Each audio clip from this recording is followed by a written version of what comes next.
Good music, good music, good music. What's up, family? Welcome, welcome, welcome again, live from the mathematical universe.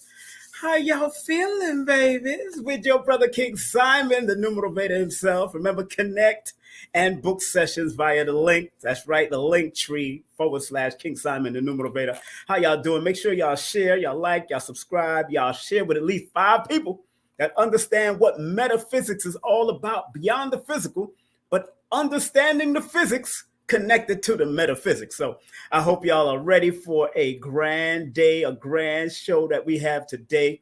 We are broadcasting live all over the world, all 196,940,000 square miles of the planet Earth. So I'm ready. I just hope that you're ready because we got a good show happening today. And I want to make sure that everything is running well. Today, we got a tribute to the late, great Dr. Delbert Blair. That's right. Tribute to the late, great Dr. Delbert Blair. It's going to be immaculate. It's going to be beautiful. It's going to be high strung. It's going to be great. I'm telling you, family. So you want to make sure you tell a friend, tell a neighbor, tell all your cousins that we are doing a tribute to Dr. Blair today. Instagram, can you hear me? I don't know if Instagram could hear me. What's up, Instagram? Are you all right? I don't know what's happening with my Instagram. It says it's working. So I hope Instagram is hearing me well. If you can hear me, Instagram, put number ones in the chat. If you can hear me, Instagram, put the number ones in the chat if you can hear me. All right. People in the YouTube land, if you could hear me, put the number 1 in the chat if you could hear me. If you can hear me, put the number 1 in the chat. I don't know what's going on with Instagram right now. I'm trying to make sure that Instagram is running its route. I believe it's working. So let me make sure. I'm not even going to touch it because I understand. So if y'all could hear me, put the number 1 in the chat. How y'all doing? Welcome, welcome, welcome, welcome to the Mathematical University. Brother King Simon is here. And of course, we're going to do something special today for our dear brother, Dr. Delbert Blair. All right, we're going to do something special today for the late, great Dr. Delbert Blair, whom I've always had the great opportunity of meeting, working with numerous times. So, we're gonna make it happen today. All right, we're going to make it happen today. So, first and foremost, I do want to play one of Dr. Blair's beautiful videos from back in the day. Let's play something from Dr. Blair. Are y'all ready? We're going to play something from Dr. Blair real quick. Here we go. All right, let's do it. Thoughts are things, and as a man thinketh, so shall he be. Same thing again. If people are holding thoughts of negativity, if they're doing things that are not right and they know it and they continue to do it, you're going to get back what you put in. And consequently, we've got wars going on. We're getting out of Iraq, now going into Afghanistan. But they know why they're going into Afghanistan. Right. At the same time, people got adjustable rate mortgages. People are getting thrown out of homes. It's the same thing again, but we can spend money on war. If you begin to concentrate on the negative, to me, you pull the negative. If you try to exude energy into the positive, you get positive. Right. And I think it's a time where consciousness will be immediately rectified. What you think, you get back. And I think, again, if we see movies like that, then we're looking for a catastrophe. Right. We're looking for a few people being saved, everyone's being sacrificed. Right. What is, if you constantly hear negatives, then you're going to get back what you're hearing. You're going to exude what you're taught. Mm-hmm. But I think if we can begin to get not just being a pacifist, but get into the things that are more easily understood. Let's get some harmony going here again. Let's look at the history of some of these countries we're fighting. Let's see what we can do to avert that. So this is why I say I do the research into metaphysics, and that's simply because meta means above and physics means science. It's another way of looking at things from a higher perspective, not doom and gloom necessary, but doom and gloom if you continue to do what you're going to do. Right. By telling you this is what's happening, why then work toward it? This shows you what can happen. Do something to avert it. Mm-hmm. To me, it's for those who are awakening in the spiritual, not for those who are just so concentrated on evil that they're going to let happen what's going to happen. I think enough thought away from it, we can begin to see what may happen. Let's get what may ends. May us get away from that.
I'm sorry. My mic was off for me. I just want to let everybody know I got Janine St. Louis coming in. And now that my mic is back on, forgive me, because I was there doing it while Dr. Blair was on.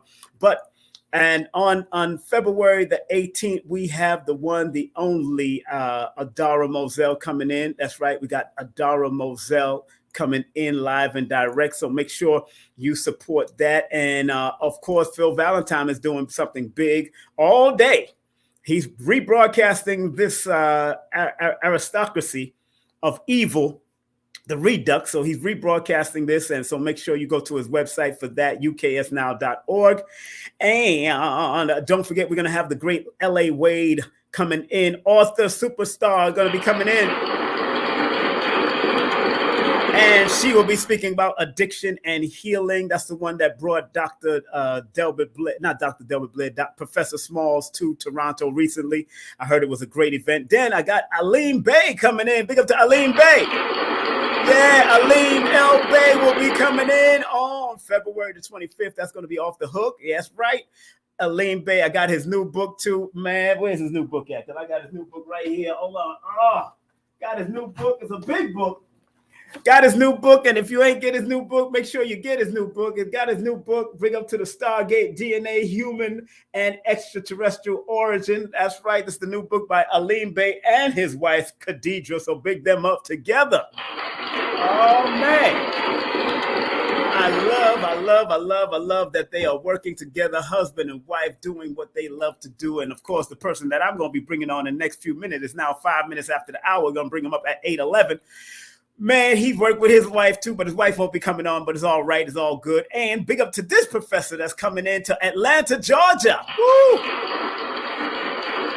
I'm bringing in Professor Small. So tell a friend, tell a neighbor, get your early bird tickets. These are the early bird tickets. It goes up in March and then it goes up in April. So I'm letting you know, you got it. That April 1st is going to go up again. So March is going to go up another price. $10 more, and then it's going to go up another price, $10 more in April. So get your early bird tickets. I mean, you can get these tickets right now through my Linktree / King Simon the Numerovator. That's Linktree / King Simon the Numerovator. And I got them coming for 2 days, but the second day, only 33 people are allowed. I'm keeping it with that master number, 33 at $99, and that's an early bird ticket. So if you got to text me if you're gonna do both of them, and then I can negotiate something. Maybe I take off $10 off or something like that. Depends on if you're gonna do both days. But I'm only allowing 33 people for this all-day Q&A symposium with Professor James Smalls. Man, so how y'all feeling out there? Make sure y'all like, subscribe, share, do all of that. You know how we get down on this channel. Let me post it up there just in case y'all need a reminder. Please like, subscribe, comment, and share, because sharing is caring. Remember that. Sharing is caring. So if you understand that from a higher level, I'm here to help you out on a higher level too. All right. So I'm going to scroll it on the bottom. I'm going to get rid of this on the top. But get rid of this on the top. In the next couple of minutes, we'll be bringing in the one, the only Jerry Miller, of course. But before we do that, you know, I got to share another link of my dear Dr. Blair. Hold on 1 second. Let me make sure this link is ready to go. No, that's Jerry. Okay, that's Jerry also. And I think, all right, let me see. I got that Dr. Blair link ready to go. Okay, so let me play my Dr. Blair link first. You know what? No. You know what I'm gonna do? No, you're right. I'm going to play Dr. Blair first, because this is a tribute to Dr. Blair, and I want to play that link first. Where is that link? Let me make sure that's the link. No, that's the link. No, that is the link right there. There it goes. All right, so I'm going to play this link right now, and here we go. Many people feel that things are just speeding by. I think time is speeding up on this planet. Many of you now say, wow, just wake up and it's over again. Remember again when you were believing in Santa Claus? Some people still do. And when you're looking forward to wonderful birthdays and presents, some people who don't, of course, have to give them, they receive them. When all of these things were happening, time couldn't go by fast enough for that birthday or for Christmas to come. But if you're going to prison, if you're going to the gallows, if you're going to travel and do something you don't like, the time, of course, again, gets to be a whole different meaning.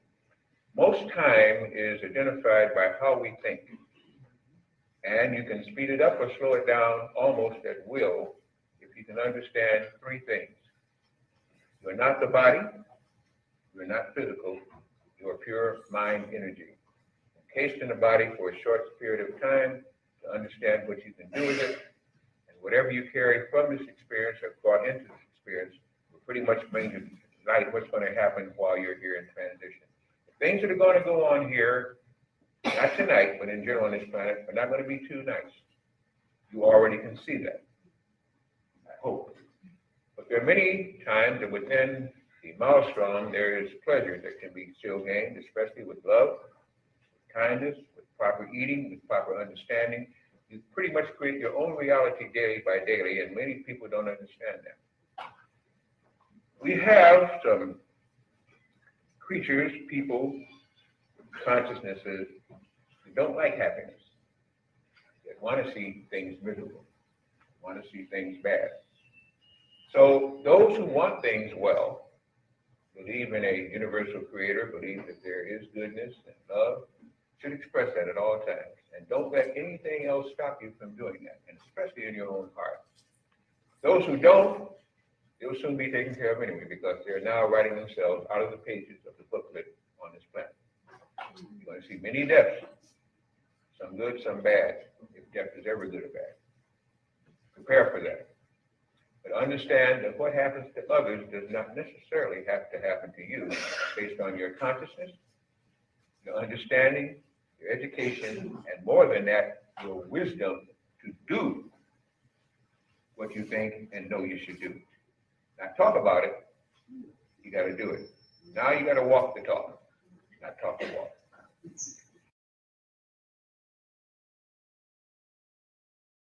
Give that a round of applause to one, the only Delbert Blair. It is now absolutely 1 minute before I bring on my dear friend for a long time, and I want to just bring up something that he spoke about years ago too before I bring him on.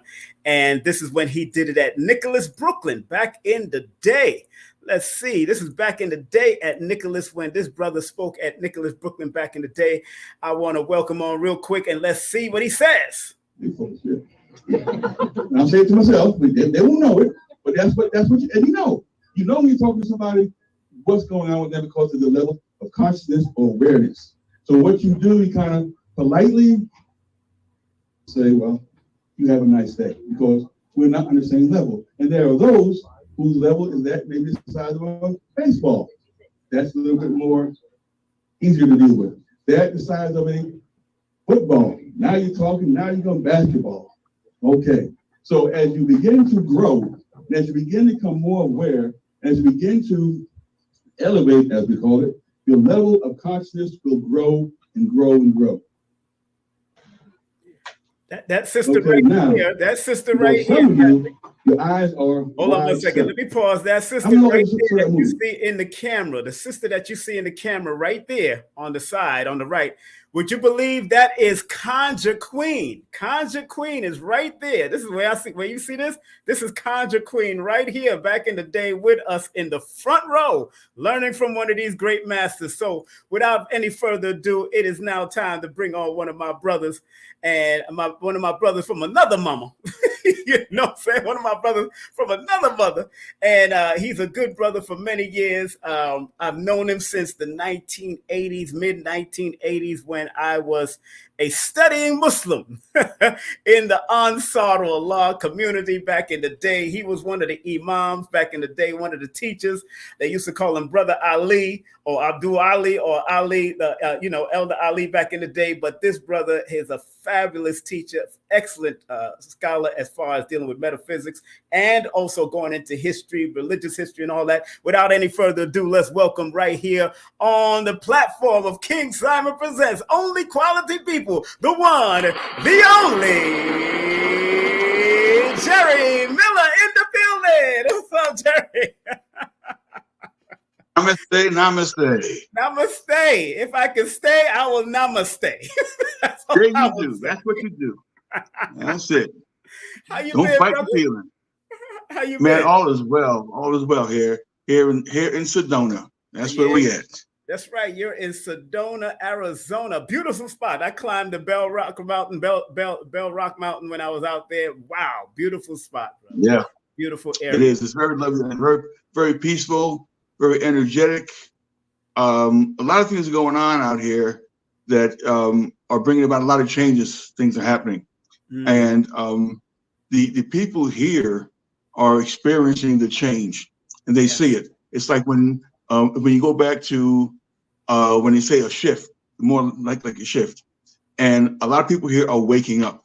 Yeah. A lot of people here are waking up and they're starting to see things for what they really are, and hopefully on the planet things are happening where a lot of people are waking up. It's like when I remember when Bobby Hemmett spoke about the Egyptians, and they said that there's three types of people. You had the conscious people, the intelligent people, and the automatons. And that's what we are dealing with now, are a bunch of automatons. And an automaton is someone who is mindless. They have no mind until someone puts something into them and makes them programmed. And what has happened to a lot of people, they are being programmed, and they have changed in the sense where they are becoming more violent. They're becoming more agitated. When you go back to that movie with Cell, yes, remember the movie Cell? Yeah, I remember that. Right. That's what's going on now. Is that they are sending out these frequencies, these signals. Back a couple of years ago, it was the 5G. Yes. Well, they're already working on 6G, and they're going to be bringing that out. They already got it out, but they won't tell you until they bring it out because it's already been out. And that's going to really have an effect on people. And you'll see that everybody is stuck on their cell phones. Now, we have cell phone blockers we put on our phones to block the frequencies and the energy is coming from the phone that doesn't have an effect on you. But a lot of people out there don't realize that they are being affected by this cell phone and the other things through the television and other means of communication that they're putting out.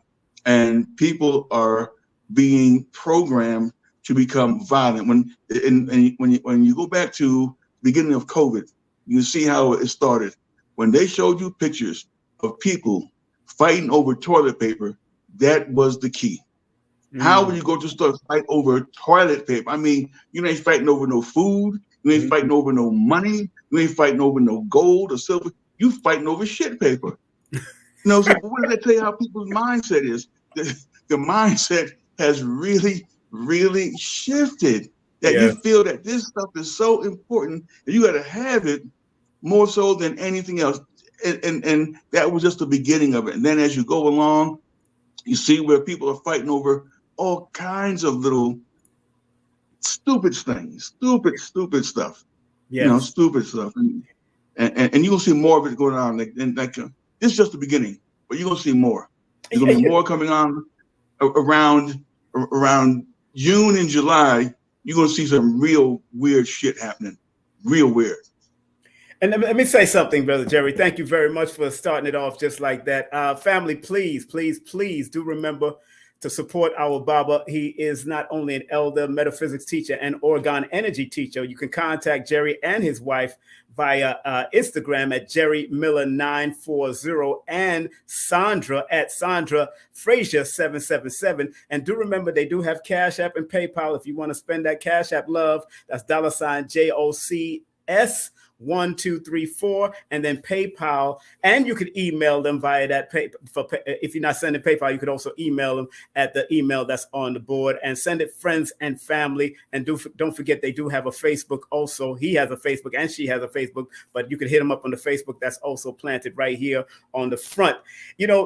Jerry, you and I go back way back into time.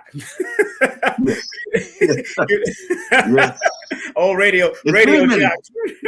Way back in the time. It's been a minute. It's really been a minute, and a lot of people don't know how long we go back into this quote unquote movement of what they dub conscious community. But I changed it to conscientious community, because when we was in the conscientious community of that time, we was striving to do what is right. The conscious community right now, like I said, that word consciousness only means something that is aware of their surroundings. And like I said to Dr. Phil Valentine when I had him on, a rat is aware of surroundings, so is a cockroach. So I'm not part of that conscious community. I want to be conscientious in what I'm doing in my community. So conscientious meaning observant, meaning doing what's right, doing what's good. So let's go back into time, Jerry, because you was not always into metaphysics. We was into metaphysics from a religious perspective because we was all part of the Sufi order. That was one of the very good orders that took me to another level. What started you on this journey? I remember you telling me you was in the Jehovah's Witness at one time, right? Correct? No. What happened was this. Going back years before I got into the mosque and Ansar Allah community. Yeah. What I was doing, I was going to a place called Hawthorne Gospel Seminary. Okay. And I was studying to become a preacher. And what they taught us at the seminary is this thing here. They said there are things you're going to learn here that you cannot tell the people out there because they're not going to be able to understand this stuff. They're not going to be able to process this stuff. And so you have to be careful of what you say to them, because of what they've been told over the years is this is not going to work. So this is what you tell them. So a lot of people out there today, and that's what got me started. And so in doing that pursuit, I happened to switch over from being a Christian to becoming a Muslim. And to tell you what happened was that I was in Newark, New Jersey. I was working, and Brother Wadud, you remember Wadud old? You remember Brother Wadud? Of course. Yeah. Anyway, before I came in, he was talking to me. And what happened was that we were standing outside the bank in Newark, New Jersey. And then all of a sudden, these cop cars came up and the cops had the guns out. And these guys came out with guns in the bank. And I was scared out of my mind. And he said to me, don't worry about it, brother. Stay right here. Allah is going to protect us. We are safe. They don't see us. And I mean, it was as if we weren't there. Right, we were like invisible. Right. And that, I said, this is for real. And then I was transferred over into becoming Muslim and Islam. Right. And I was there for a lot of years in the Ansar Allah community. And in being there, I was fortunate enough to be able to teach what's called newcomers class. I did a lot of studying, a lot of things that I learned through that. And I give credit for all what was going on, the good parts of it. And it was really a experience that I will never forget.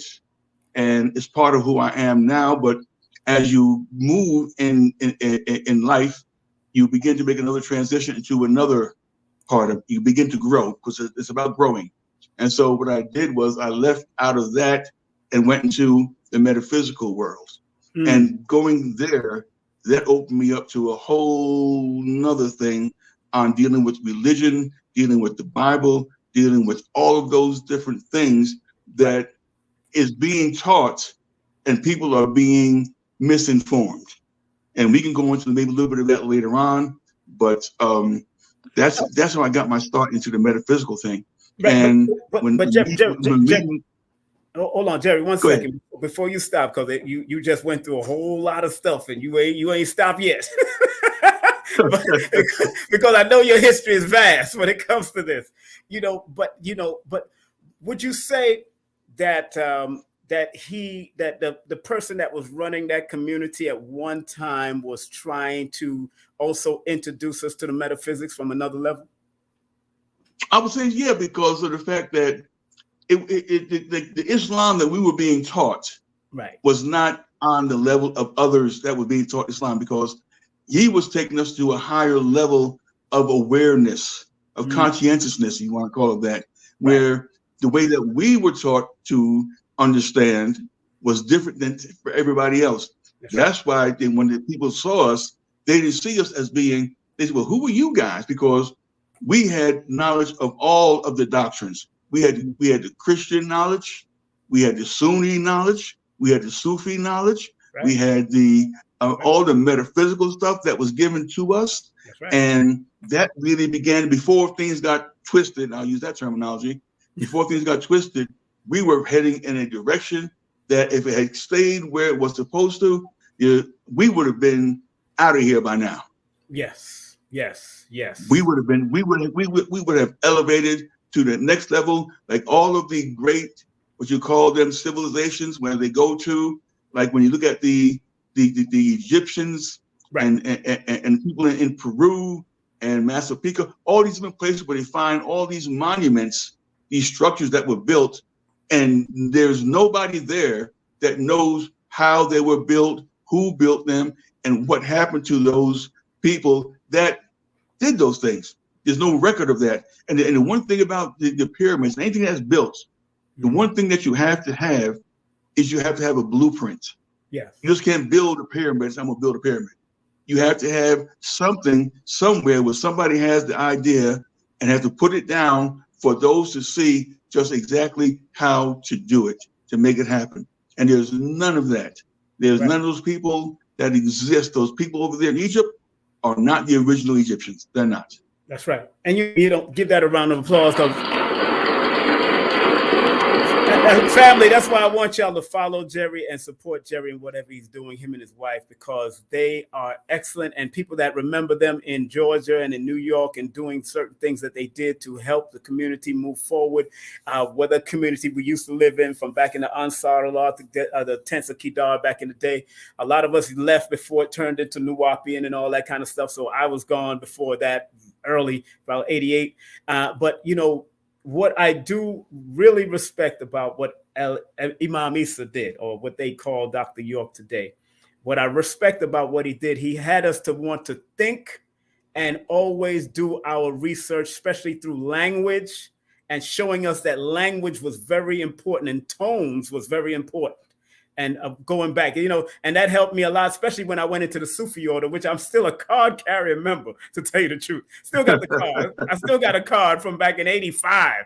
I still got the card with my name, Shadi Abdel Muhammad, on it.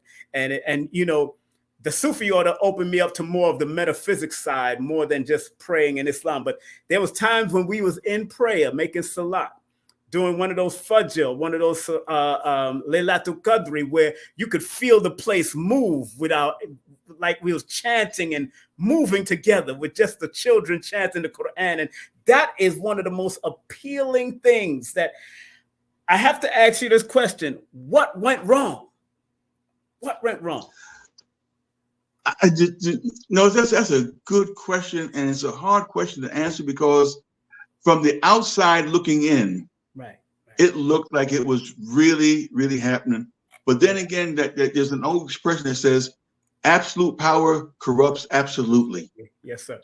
Yes, sir. And that we look around, a lot of these great, we call them leaders and teachers, that happens to them is that they get that dose of power, that feeling like, you know, I'm invincible. You can't touch me. I can do whatever the hell I want to do, and there's no consequences. Because we were always taught that he had already been judged, so he can do whatever he wanted to do because he's not going to be judged.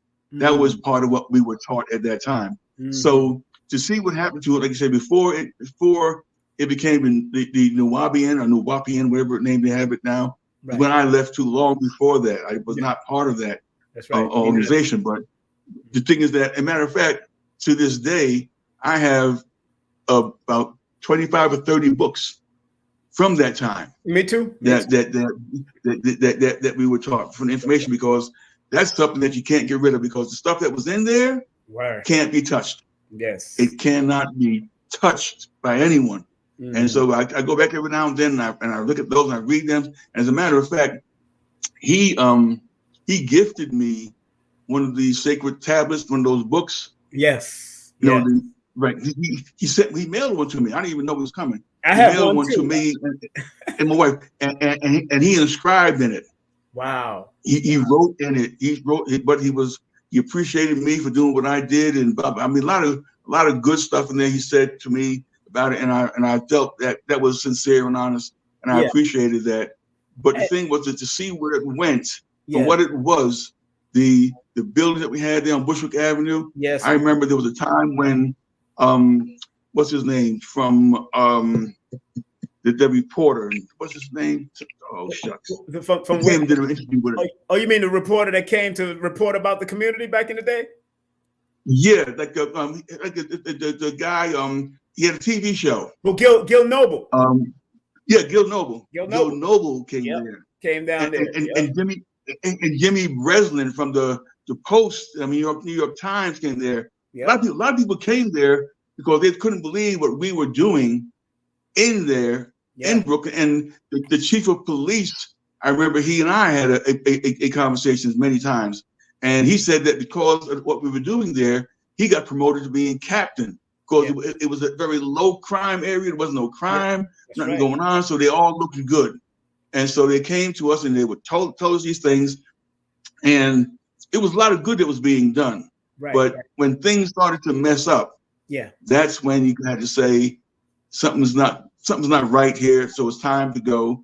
And I will never backbite. I will never talk, slander, anything, because of the fact that I know what I know. What happened after I left, I can't speak on because I don't know. That's exactly what I told a few brothers and sisters. I said, after I left in '88, I don't know what else happened after that. That was my time, and that was gone.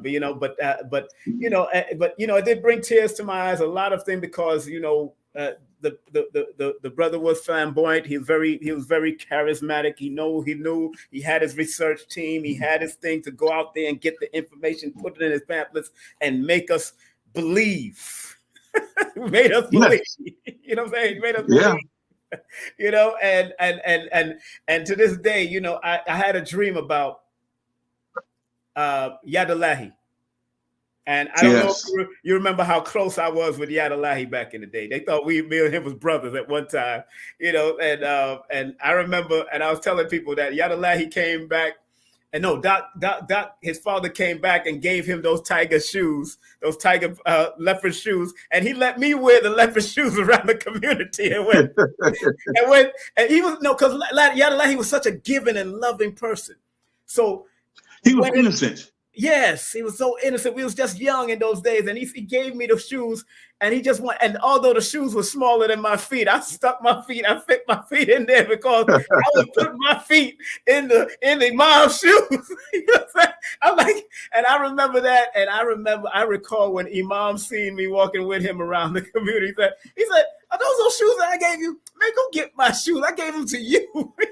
But I understood that because he did bring it back from those parts of the land and brought it back to him. But Yadalahi, I dreamt about Yadalahi, and him and I spoke in the dream. And I want to get into that because that's metaphysical when people start having dreams of certain people. And I've dreamt about him a few times. And he let me know he was all right. And he forgive me for whatever argument I had with him back in the day, because I remember working in the pizza parlor and he wanted to skip the line. And I said, brother, you got to let me finish this and I got you. But he was rushing to go somewhere and he got angry with me. And that's when we kind of broke off. And he let me know that he forgive me for that, because he understand it was a business, but you just don't jump. I'm there working, doing what I got to do for this restaurant, know.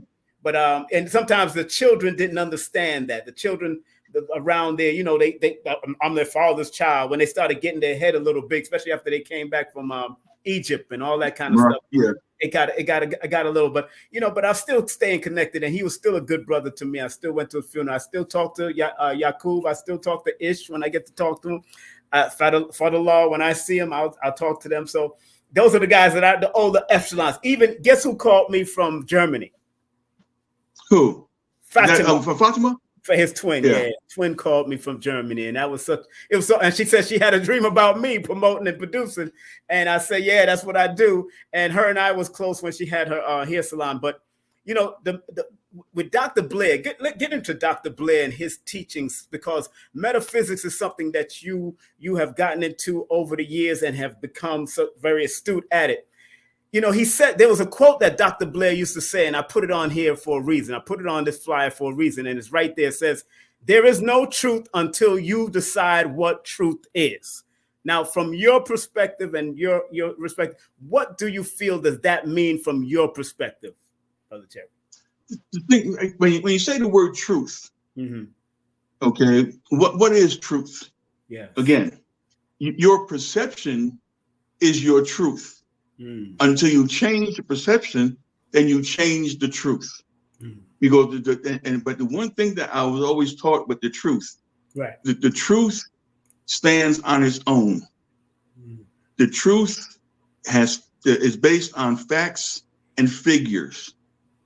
Okay, I remember that when the Imam taught about the truth, he says that the truth never really changes. It's what's said about the truth that changes.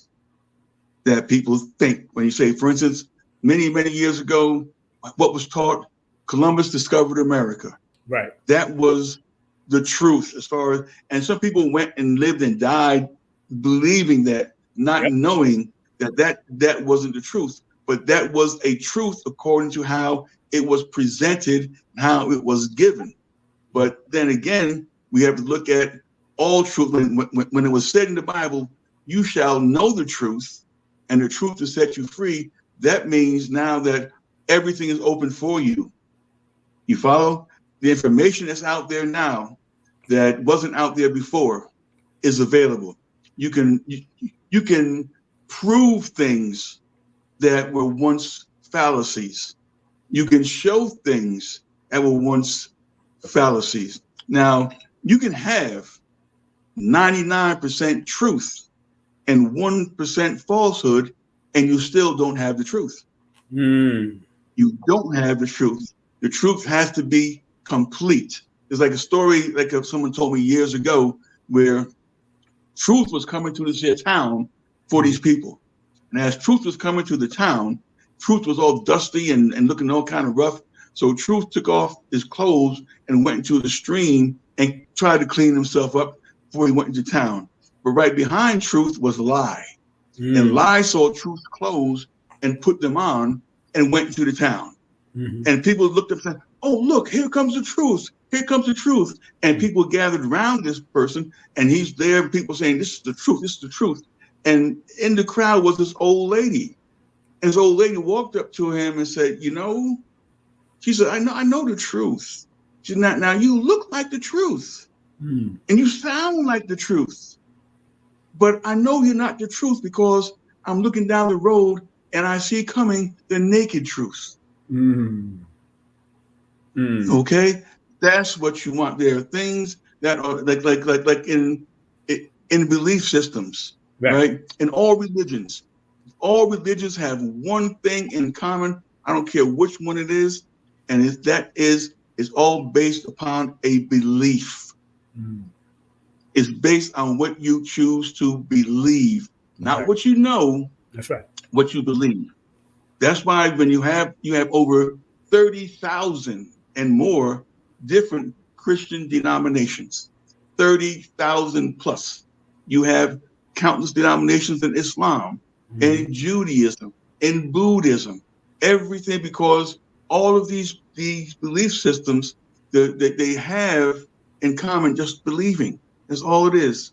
And the thing is, like when you pick up what you call a Bible, it's open to interpretation.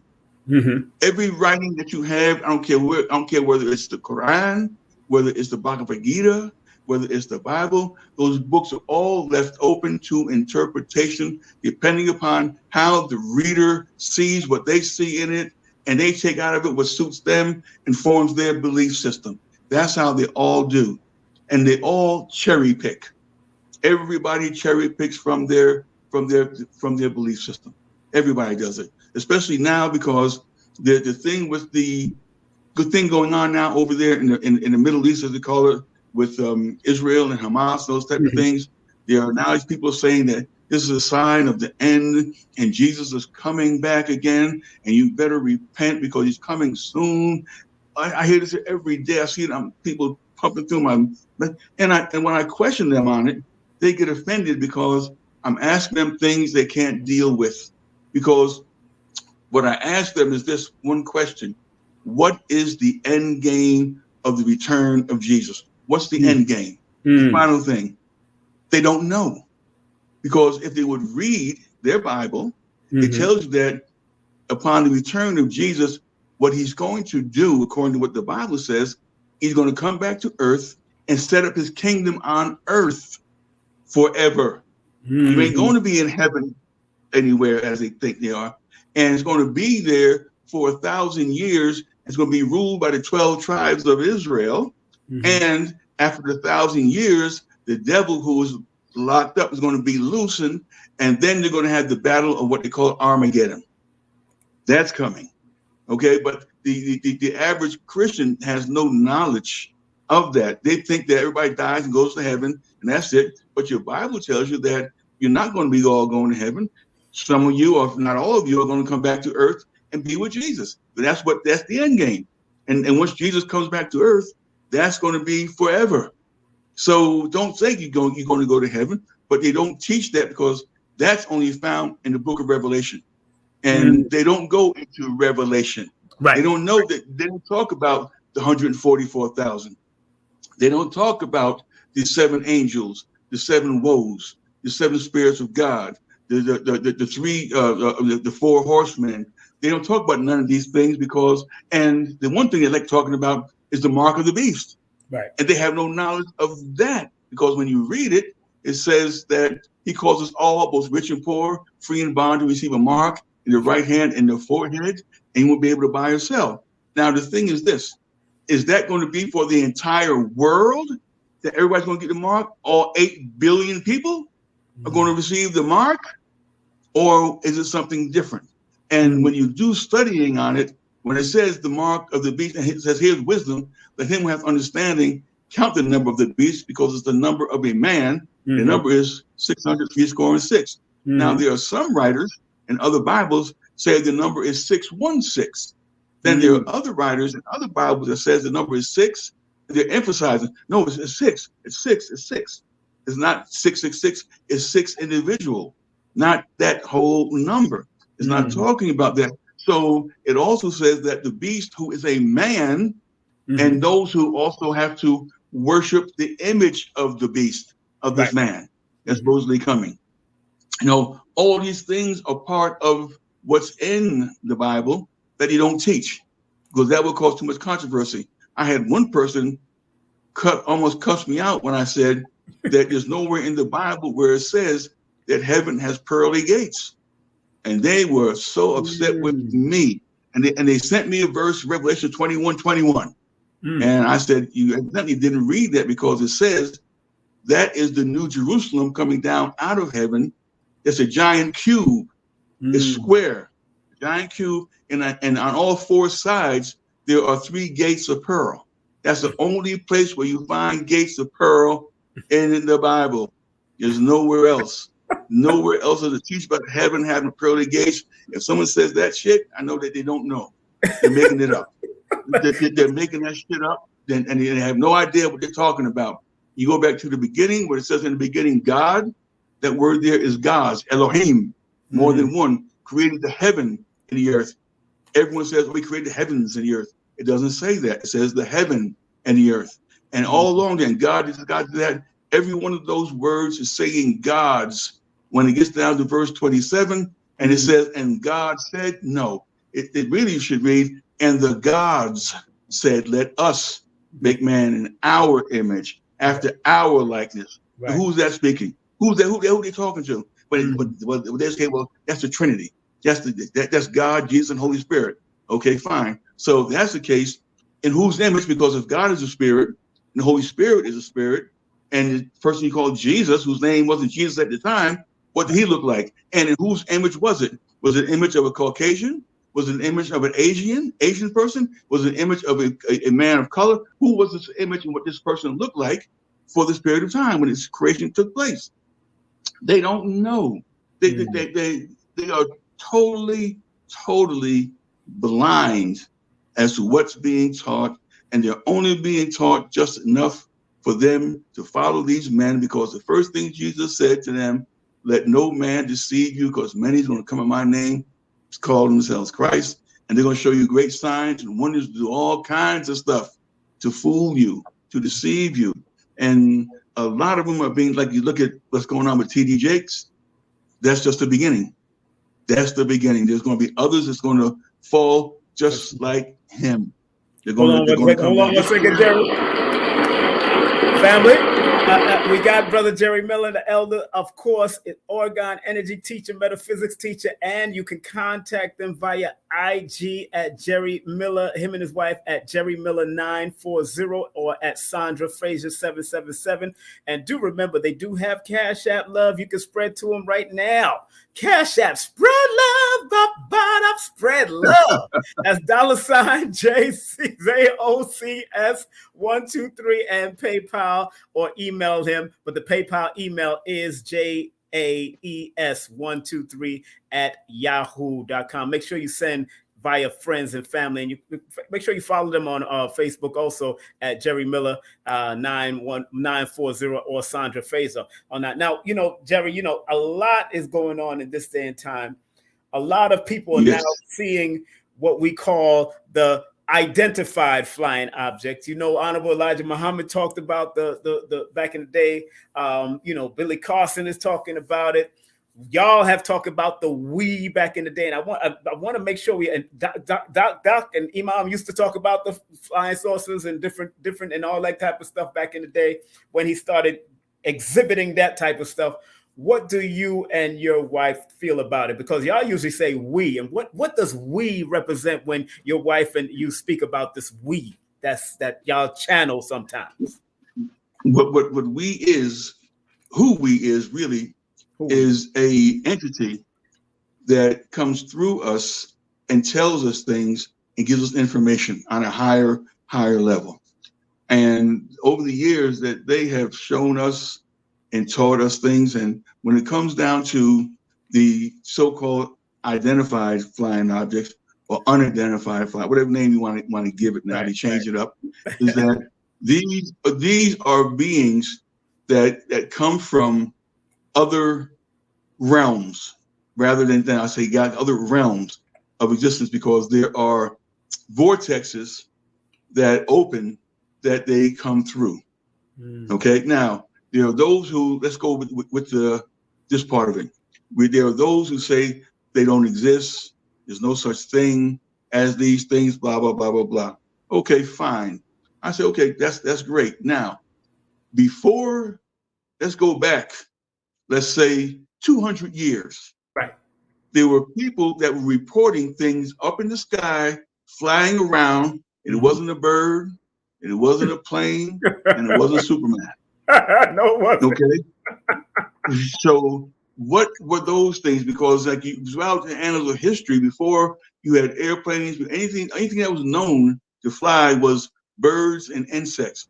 Those were the only things that were known to fly and occupy the air. So when you have something else, like even in your Bible, when it speaks of the wheel, Ezekiel's wheel, and what it is, it's interesting. In the Hebrew, that word wheel is Merkaba or Merkaba, which is a sacred geometry symbol. They also call it a chariot. That's the word they give it in the Bible, but is the Merkaba, which we have on our page. We have these symbols, and what those are, that's if you ever saw the Da Vinci symbol of the man with the 4 arms and the 4 legs, that represents the Merkaba, which is once you get to a certain level, you're able to energize your body that's going to take you out of here in that ship. Let's say that word. And what it is that the faster that you can vibrate, the less dense you become, and you will be able to transfer or go to the other, let's say, dimensions. It's like when you see on Star Trek, when they beam them out, all they're doing is they're energizing the molecular structure, and they're making the speed up so fast that it's displaced out into the cosmos, okay, and then brought back in a solidified form on the planet. And that's what we at one time were trying to teach people how to do. Then once you let go of the things of this world and the attachments, the less dense you become, because that's what happened to the Anasazi. That's what happened to the ancient Egyptians. That's what happened to those people in Machu Picchu. That's what happened to people down there in Mexico. All of these monuments you see that are built, these great structures, but the technology that existed way back then, they can't even duplicate it now.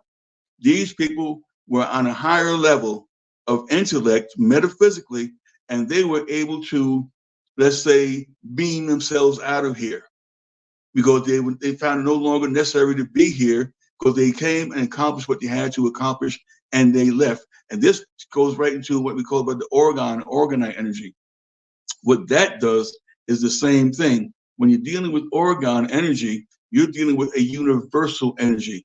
Now, there are other people that make Orgone products, and I'm not going to knock them, but I know about mine. I stand behind mine. I can guarantee you that mine are superior. And what we're doing with our product now is because of the fact that one of my suppliers that supplies me with shungite, which is very, very powerful, shungite is only found on one place on this planet, and that's in Russia. That's the only place in the world you're going to see or hear about shungite, nowhere else. And what's happened is when I used to order it, it used to take about 2-3 months to get here from Russia. Now it's taking longer, and my supplier says that I better stock up because it's going to be eventually, it won't be none coming out of there. And so because 6G is coming, what we're doing with our products, we are now putting more shungite in the product and more black tourmaline in the product for the protection, because when you research black tourmaline and shungite together, it is so powerful, you couldn't believe the stuff that it does. Also, we are putting in our pieces, especially our pyramids, the magnets, the magnetic energy that's in there as well. So we're doing that to enhance the ability of the Orgone and the Orgonite to be able to withstand anything that they got coming at you that's going to bombard you.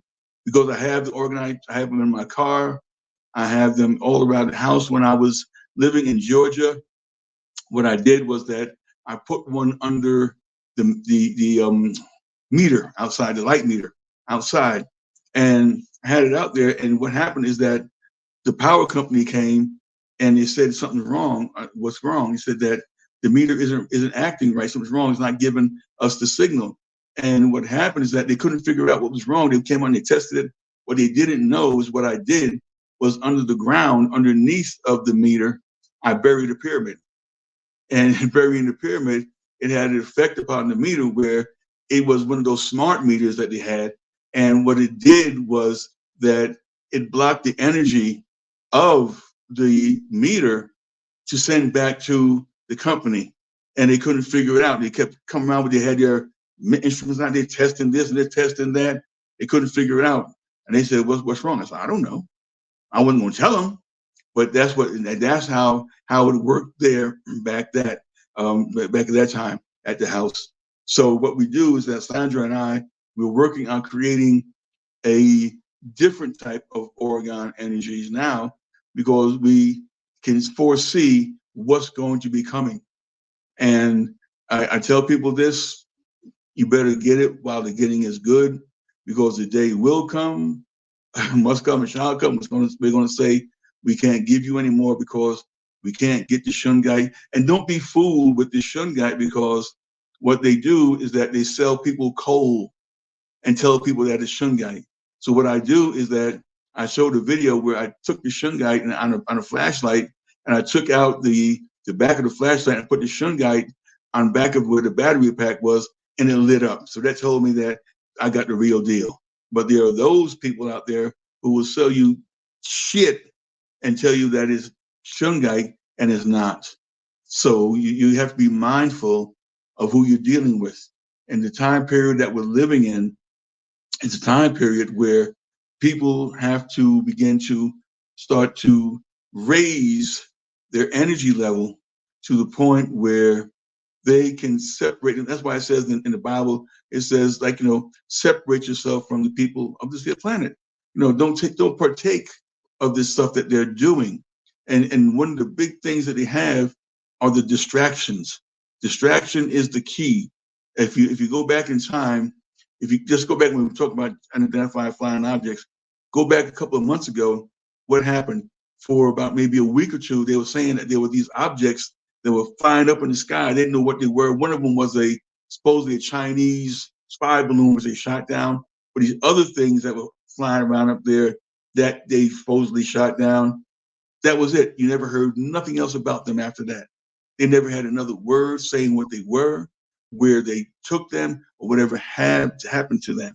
They're not telling you because they want to keep you in a certain state. And also, don't believe everything that comes on when they say they're going to tell you about these UFOs. When you go to the History Channel or the Discovery Channel, and they're going to tell you all about the UFOs and aliens and shit, don't buy it. Don't buy a lot of it, because when you look at some of the statues and things, especially in Egypt, and also you have the Olmec, you see them. You look at one of those Olmec statues, you know that ain't no Caucasian. You know that's no Caucasian. And he's been in Egypt. When you get all the statue with the nose broken off, what does that tell you? The nose is a very distinct figure on people. So you can look at a person's nose and tell if they are a Caucasian or if they are a person of color or whatever ethnology that they are. So they try to, not they try to, they do knock the noses off to keep people in a state of, I say, lost, because they don't want you to know. You know, another thing too about what they call this so-called Black History Month, I don't say Black History Month, I say our History Month. Let us tell the story, because all you hear this entire month is about people from slavery. They tell you everybody about the slaves, and and then those are some things people might want to hear, but you don't hear about Nat Turner, Denmark Vesey, Toussaint Louverture, Marcus Garvey, Noble Drew Ali, Malcolm X, Honorable Elijah Muhammad. You don't hear, and then going back to J.A. Rogers, the world's great men of color. They only keep you locked into this mindset of what's happening here for people of color, but there are things that people of color who were great beyond this that go throughout the planet, different places, but they won't tell you about them, because that will wake up in you a certain thing, a certain mindset, saying, wait a minute, you mean to tell me that before they were slaves, there were people who built those pyramids, who built these monuments, who had this whole world, this whole planet? Because of the Caucasian. And another thing is that I don't call him the white man anymore, because what the word white represents pure, clean, nice, everything nice. And I don't say black anymore, describing myself.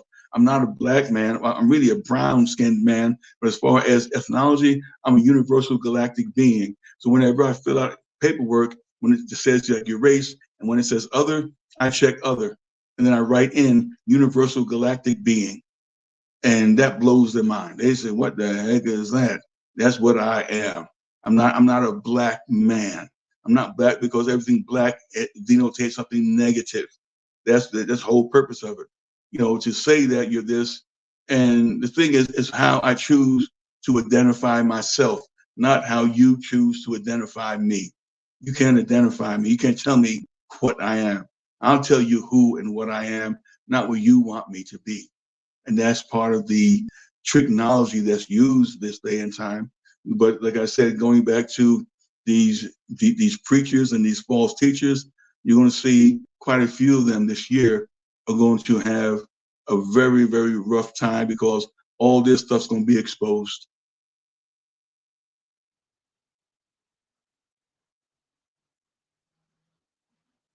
Can't hear you. Can't hear you. I was showing your IG.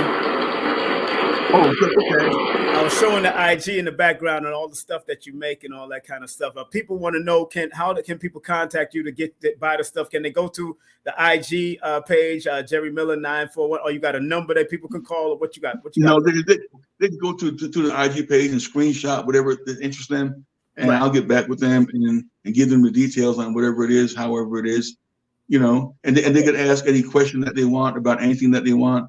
I'm open to questions. I don't duck questions. I was always taught by the Imam. The Imam said, never duck a question. And the one thing he always taught me, he said, when someone asks you a question and you don't know the answer, say, I don't know. That's right. Say, I don't know, because of the fact that if you try to answer it and give up some old okey doke answer, somebody's going to make a fool out of you.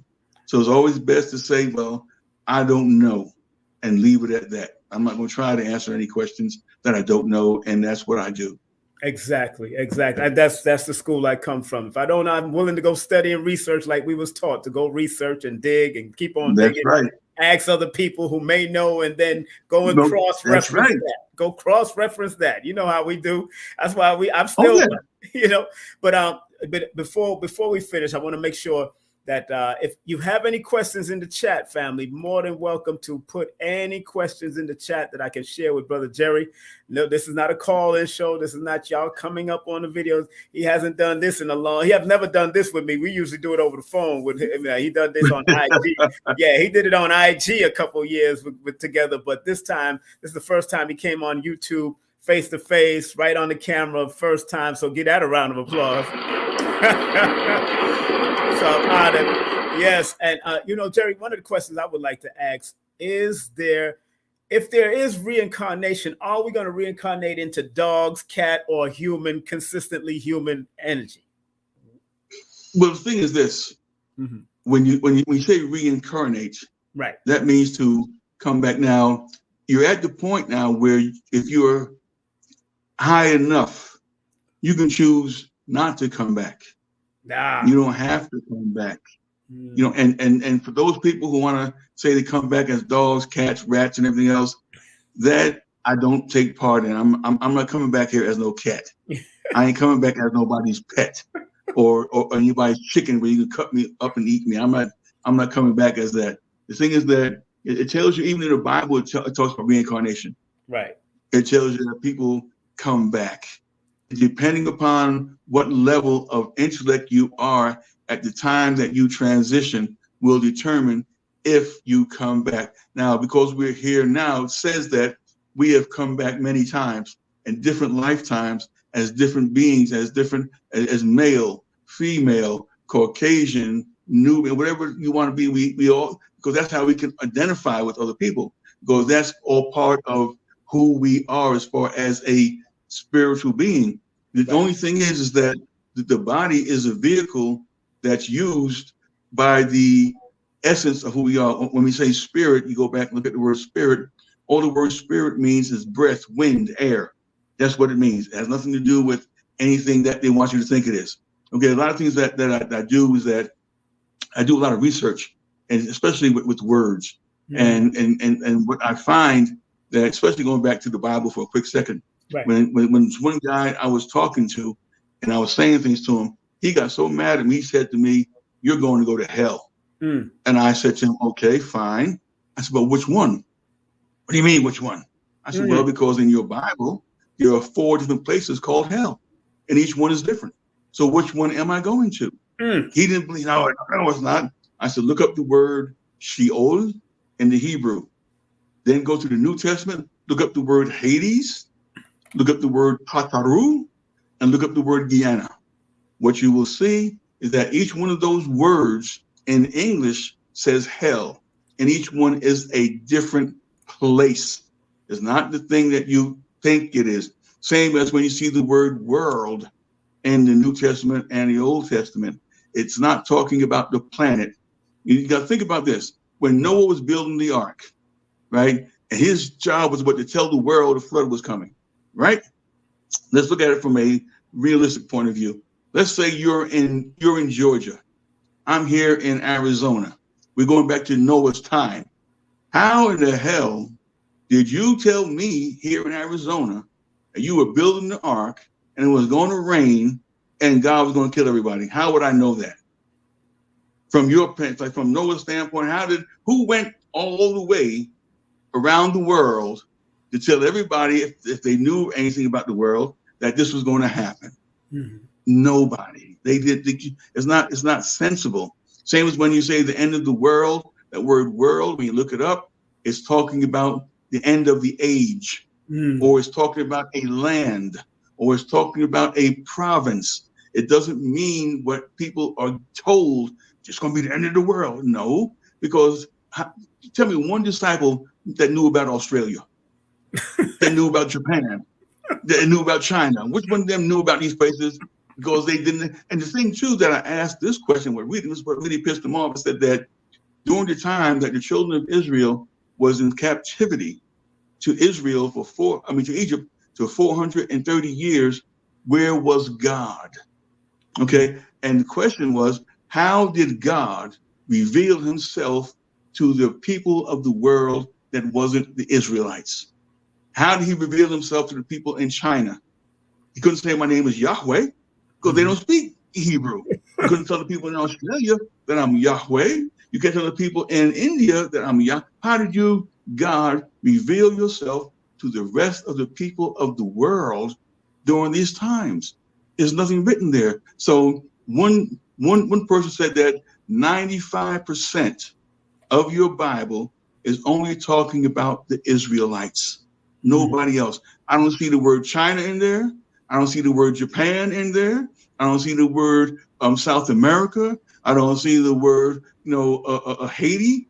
I don't see no other lands in there, but those little, like Greece and Rome, you might see that.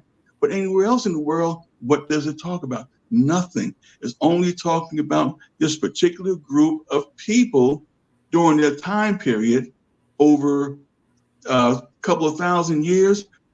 And when you ask them, well, how long after the resurrection of Jesus did the disciples write the books? They didn't write the books till like 30, 40, 50 years later. I can't remember what I did last week, let alone 50, 30, 40 years ago. I can't remember the shit what happened 30 years ago.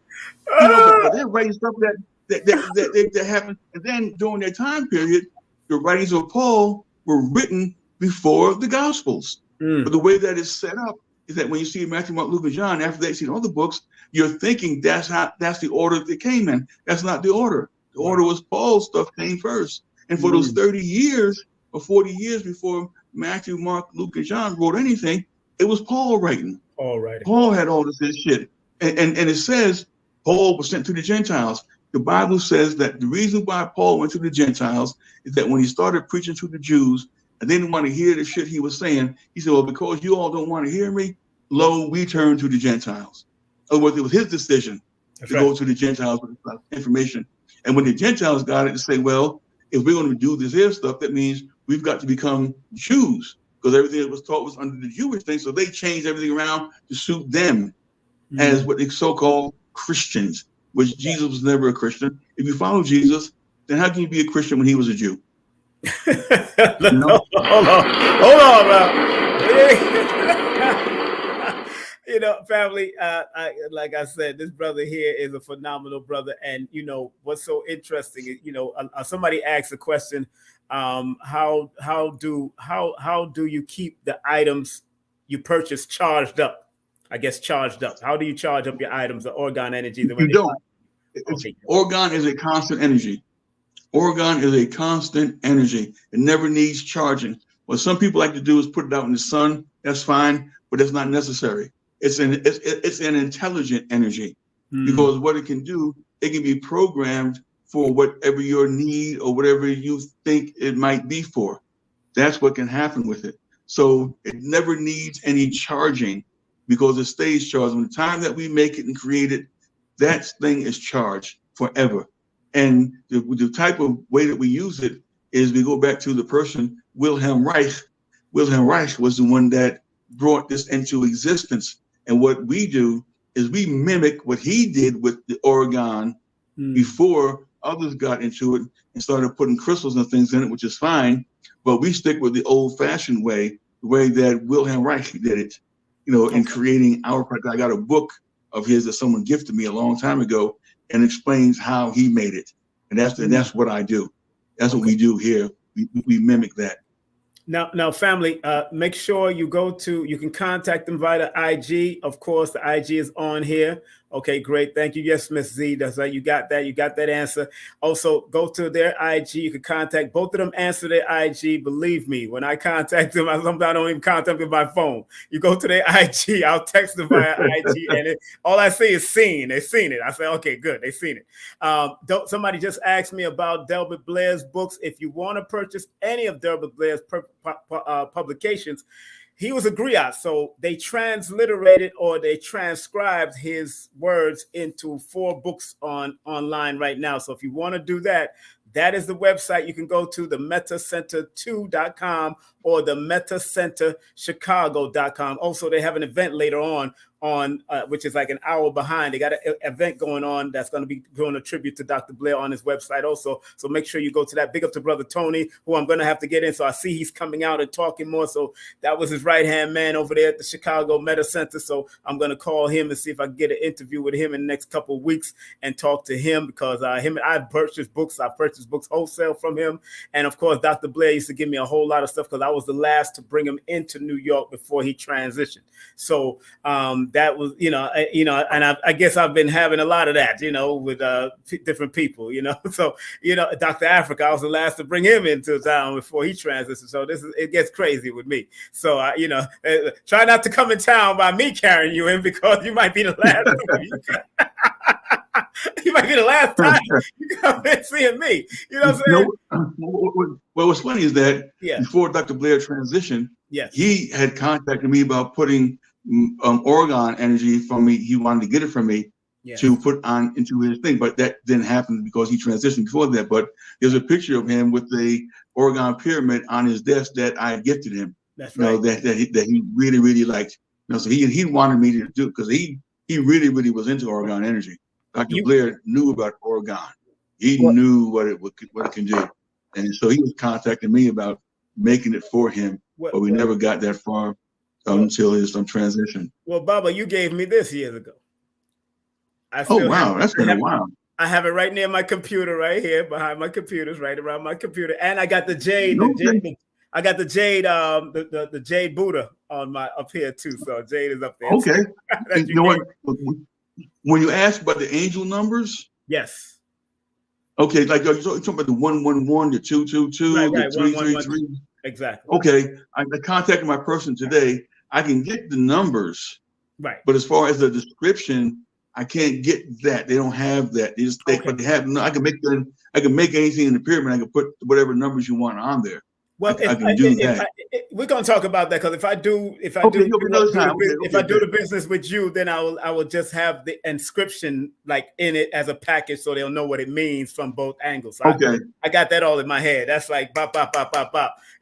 So that's easy.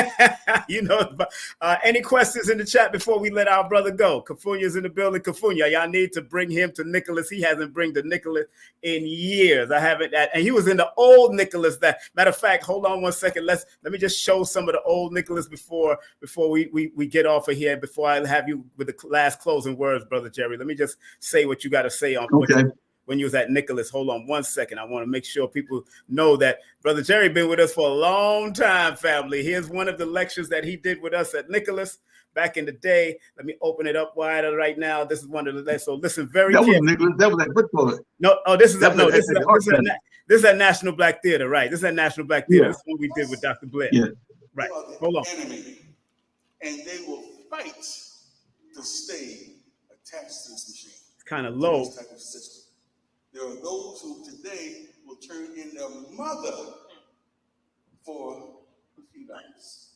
Paper. Another thing too, while we're on the subject of paper, if any of you are going to sell your old gold, give it to me first. Because there's no such thing as old gold. But when they dig it out of the ground, it's already old. So it's all part of a scheme to get you to give up your gold, your precious metal, which ain't that much, 14 karat, but it's still precious for paper. So don't sell old gold. Keep it, because you're going to need it one day. You might get a little bit hungry, you go to the store and says, that paper don't mean that you got any gold. Yeah, well, here's the whole cane. Give me my food. So keep that in mind, all right? So it's all part of being plugged in to a matrix, a system. And that's, again, going back to meditation. You've got to go back to that. That's the ground floor for anything that you want to excel in spiritually, psychically, and in the abilities. All right? Now, I don't know how much time I got left on this thing, but we got some things you want to introduce some of you to. Some of you already seen it. Oh, by the way, any questions or what I just finished? You had a question, yes, man. But we're gonna get into that. I don't want to get too deep into that, so let me take that down. But question and answers at the National Black Theater one time, and I was showing it, but I think I dropped it. Dropped the Nicholas thing link that I had. But Jerry, before we close out, my brother, just I want you to tell the people the balance of what's going on and what they should prepare for, what they should not even have to worry about. They need to be balanced, because some people will give us all the gloom and the doom, but they don't realize that, you know, we ain't getting out of here alive anyway. So we gotta balance this out. What is it that the last word that you think we have to offer? If you channel right now, if you channel what we is saying, what would they tell us right now from a balanced perspective, both the doom and gloom and the positive of it, please? The thing is this: the one thing that we were always taught and has always told us is unity. Unity is the key, because the divide and conquer game is in full effect. The Willie Lynch letter is in full effect, and the doom and gloom is nothing you can do about what's going to be coming anyway. Like you said, like the song says, the game of life is hard to play. You're going to lose it anyway. You know, so it's nothing about that. So what you have to look at and pay attention to is that I did a video called What If? And just as a source of preparation, you should be prepared for anything or unexpected things that's going to happen. Now, again, I'm not talking doom and gloom, but there are those people out there, especially a lot of the Caucasians who are out there who are stocking up on food and other things that you might need, because it doesn't necessarily have to be anything that you like. For instance, let's say if there's a storm and the lights go out and the power's gone, what do? Mm-hmm. You know, do you sit in the dark? Do you try to find a candle or flashlight? I have flashlights that are solar powered. I'm not going to depend upon batteries. I have solar powered flashlights. I have a thing where you can make water.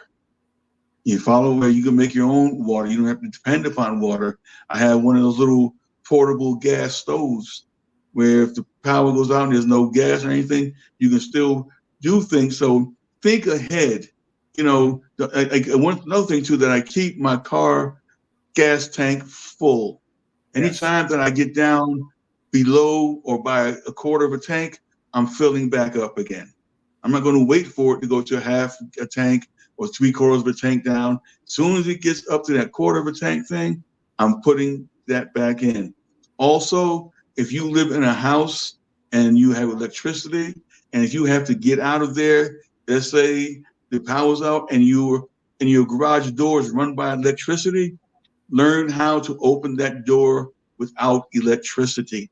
Because if your wife is home alone with the children and you can't get there and she can't get the garage door open, is she going to drive the car through the garage door? Or do you teach her how to operate it where it can be done manually? Okay. Also, any paperwork that you have that's important, put it in a safe place. Just in case I have a safe here in the house that's fireproof. All my important papers I got in there just in case. Not saying something's going to happen, but if it did, I know where everything is. And all I gotta do is grab that one case, all my paperwork's in there, and I'm ready to go. So the thing is that, you know, like Gil Scott said, time is right up on us now, brother. And this ain't no time for us to be arguing now. We have to put aside our differences, put aside our indiscretions of one another, and come together as one. Malcolm taught that. Elijah Muhammad taught that. All of the men that came before these men and everyone else taught the fact that unity is the key. You have to unite with those like-minded people in order for you to move on to the next level. And what you can do with those like-minded people, start having meditation circles. Start to meditate. Pick a particular time every day at the same time and meditate. You know, hold on, Jerry, you said something key, because somebody just asked the question, pardon to break your stride, but somebody just asked the question, what are some ways to introduce true spirituality to the youth? That's a very good question. The thing is that the first thing you have to do is show them the lies that they've been told. You follow? Because everybody that comes out is not telling you the truth. So you have to look at them and find out where they are on what level that they are and what they have been taught to believe. And then you take away the belief and give them the knowing. Stop believing shit people tell you and know it. And another thing that they should do, the youth, question everything and everybody, no matter what it is. I don't care if it's a intelligent question or if it's unintelligent question, no matter what question, you are allowed to question anybody that stands in front of you. I don't care who it is, whether it's your preacher, teacher, mom, dad, whatever. If they don't want to be questioned, don't trust them. Because if they're going to be honest, if they're going to be open, if they're going to be truthful, then they would want you to question. And sometimes the questions from young people are difficult, but the fact of the matter is you have to start to question everything and everybody. Don't let someone not let you question them. If they don't want to be questioned, then walk out, because that's telling you that they don't want you to know something. And that's the key. Question. That's how you do it, especially you young people out there, because you're being bombarded with a whole lot of stuff. And what's being done is that, remember this fact, whoever wins the wars writes the books. So now they're changing the books to erase you out of it. They're taking people of color out of the books and rearranging that. I had someone inbox me and tell me that I need to forget about the past and forget about slavery because all that stuff is not it doesn't mean anything now. We're in it now. I said, okay, fine. I will forget slavery. I will totally forget slavery when the Jews forget the Holocaust. That's when I'll forget slavery. When the Jews forget the Holocaust and they stood out there trying to find people that were during that time period, I will forget slavery wholeheartedly. I will totally put it behind me and never mention it again. So tell the Jews to forget the Holocaust and forgive Hitler and everything else, all the other shit that was done. And I will forget slavery and forgive all the Caucasians and the shit that they hung the people and all. I'll forget all that and give it to them. So let's make that deal. So until that happens, guess what? Slavery is a forefront in my book. Powerful, powerful. Thank you very much, Brother Jerry, for giving. Hold on 1 second. I have my applause. What my applause button? My applause button went crazy now. No, my applause button went crazy. I don't know what happened to it. I just had it here. I don't know what happened. My goodness, this is how technology gets sometimes. I wanted to give him a well-deserved round of applause, but it just did not happen just the way I wanted it. But it is what it is. I see. But I got that means I got to do it all over. So my bro. Oh, now I see what happened. I turned it down. That's why. That's funny. I turned it down because I was broadcasting through the speakers earlier. But but thank you very much, my brother Jerry. Here it is. I think it is. Here we go. Thank you. I appreciate you, man. I appreciate you all the time. I appreciate you. And please give my hugs and love to your wife, Sister Sandra, who I've known. We'll do that. No problem. No problem. Thanks a lot, man. I appreciate you getting me on, man. Yeah, it's good to talk to you. It's good to see you, yes. And I really appreciate everything that you do, man. You're doing good work. And the thing too for you is that this is going to be a banner year for you. Yes, it is. It's going to be a banner year for you, man. Yes, there's a lot of things coming your way that's going to take you to a whole nother level. And don't be surprised if they come to you and ask you to be in some theater or some movie type thing. You know, Brother Jerry, what's so interesting is that someone mentioned that. I'm not going to say any names. Somebody already said that. And I'm glad you are tapped in. I'm going to be producing plays like they used to do in pantomime in Jamaica back in the day. But it's going to be with the lecture and everything in it. So we're going to have to talk because I'm going to be doing something out here in some venues and Black-owned venues in Atlanta if you want to come out and do something, and we got to talk about that. But somebody mentioned that already. Definitely. Somebody inviting me to do that, and they're connected to a big celebrity from the past, a Black celebrity that's into the consciousness now in their head. So I'm liking that. So yeah, somebody mentioned that, but I ain't gonna confirmation. That's it. Huh? That's just confirmation. Just confirmation. Yeah, and I talked to them like a couple of weeks ago, and they already wanted to do something. And I already was featured on Brother Billy Carson's thing, and they really love what I'm doing out there. So, but you're absolutely right. I'm going for it. But you know what's so funny, Brother Jerry, you know, back in the day, I wasn't one that was able to. I was telling Chunky this. You remember Khalil from Force MDs? Yeah. I was telling Chunky, me and him was talking, and I said, you know, back in the day, I wasn't a big money maker. I wasn't out there making that $100. I'll make this amount, then make this amount, and turn in this and all that kind of stuff. That's why they put me in a restaurant. But it's always interesting how the last will become the first, and the first will become the last. You know what I'm saying? That whole, and that's just how it worked out. And I told him it's so ironic that we had to turn in $100 a day in that Ansar law community, and now I make more. And now I make more than $100 every half an hour. You know what I'm saying? I said, he started laughing. He said, "Yo, that's deep." I mean, that's what I charge for my session. So, you know, it is what it is. Yo, but that's how much I charge for my session. So it is what it is, you know, and I'm glad that I was introduced to you at a young age. Family, he gave me my Shahada back in the day in 1984. This man right here. You and 1,000 others. And 1,000. I gave over thousands of shahadas. But I remember, because I'm here, and I know most of them won't even tell you that on air, but I'm going to tell you, brother, thank you very much for doing that and allowing me to come into that space at the Tents of Kedar back in the day and talk to you and Brother Dawood back in the day. And of course, you know, all the teachers that came through, man, thank you very much. And when I did finally linked up with you, what did I do? I put you right in front of Dr. Blair. Then from Dr. Blair, we went to Nicholas, because I know who you were. I know the energy. I remember my ex-wife telling me, my former wife telling me, you know, Brother Ali is dealing with crystals and all. I'm like, what? Get the hell out of here. Taslim. She told me that. I said, what? I need to find it. And I couldn't find you for at least a good 5 years. 5 years. And wow. All of a sudden we connected and linked, and rest is history, brother. We made history on that with the Delbert Blair lecture. It was a packed house that day. You did you tuned in and tapped in and did some nice spiritual work for the audience and all that. And do you remember what you told me when I was emceeing that show? And then you said, you know, you seen a lot of arrows coming my way, but my energy kept on blocking those arrows back in the day. You remember that? Wow, no, I don't remember that, man. You told me that you could see, like, imagine like spiritual arrows trying to go. People didn't, some people like me, some people don't. Yeah, it is what it is.